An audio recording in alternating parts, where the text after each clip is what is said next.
Saya Diki Hitnasian Gadas, nama saya memang agak panjang. Karena waktu itu papa saya percaya kalau namanya panjang, umurnya panjang. Jadi saya sekarang melayani sebagai Ketua STT Hupretes Batam. Dalam hal mengajar, saya spesialisasinya adalah Biblika Perjanjian Baru. Dan akhir-akhir ini saya mulai melakukan riset khusus dalam bidang yang disebut dengan biblical theology atau teologi biblika. Sayang sekali di dalam kekristenan muncul banyak pandangan populer mengenai Alkitab yang sebenarnya kontraproduktif untuk iman Kristen. Salah satunya yang saya paling sering dengar kalau saya berkunjung ke gereja-gereja atau berbicara dengan para penatua, berbicara dengan sejumlah jemaat, mereka selalu mengatakan Alkitab itu tidak perlu ditafsirkan, cukup dibaca dan ditaati. Jadi menurut mereka, kegiatan menafsirkan Alkitab adalah sesuatu yang tidak dimaksudkan oleh Alkitab.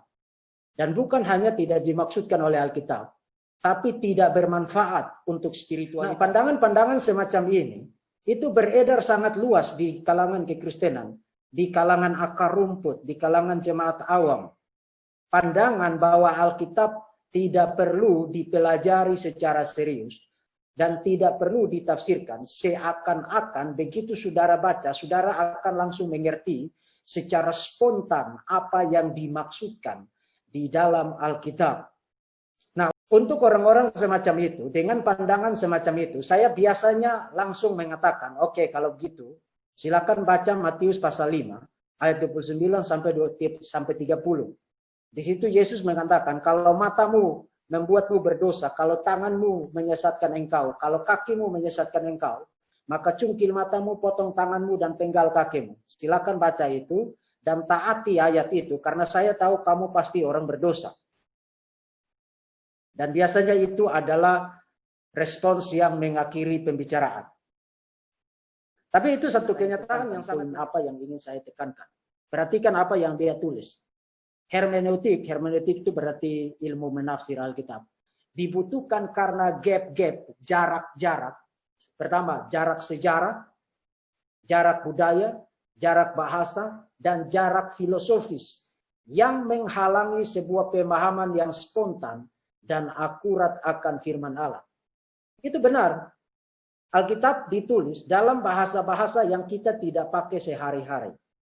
Alkitab ditulis di dalam budaya yang berbeda dengan budaya kita. Tidak usah jauh-jauh, budaya saya sebagai orang Rote itu beda dengan budaya saudara yang mungkin berasal dari Medan.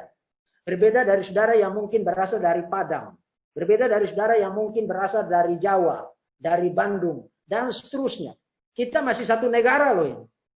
Masih satu negara loh ini.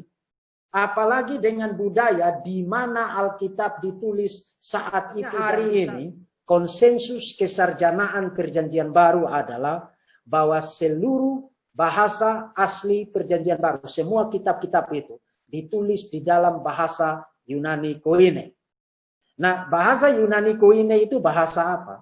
Bahasa Yunani Koine itulah bahasa yang diharuskan oleh Alexander Agung ketika dia menjadi penguasa dunia. Menjadi bahasa persatuan, bahasa internasional pada masa itu. Yang dimulai dari abad kedua sampai dengan abad keempat setelah Masehi. Soal pembacaan Taurat ya, mereka harus membaca Taurat. Karena itu merupakan bagian dari devosi. Tapi juga bagian dari keharusan iman mereka sebagai orang Yahudi.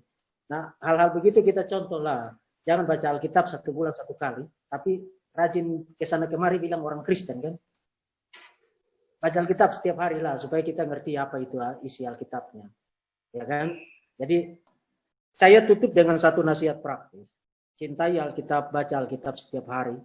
Jadikan itu sebagai habit yang baik untuk imanmu dan kehidupanmu. Karena saya ingin tutup dengan kutip satu pernyataan yang sangat spektakuler dari seorang penginjil besar, almarhum Dwight L. Moody.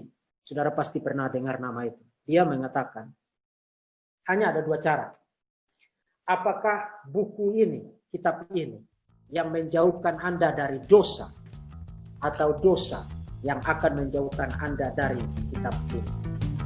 Jadi kalau Anda seorang Kristen yang ingin berperang melawan dosa, maka cintai kitab hidup. Karena hanya kitab hidup yang akan membawa Anda untuk menjauh dari dosa, atau dosa yang akan membuat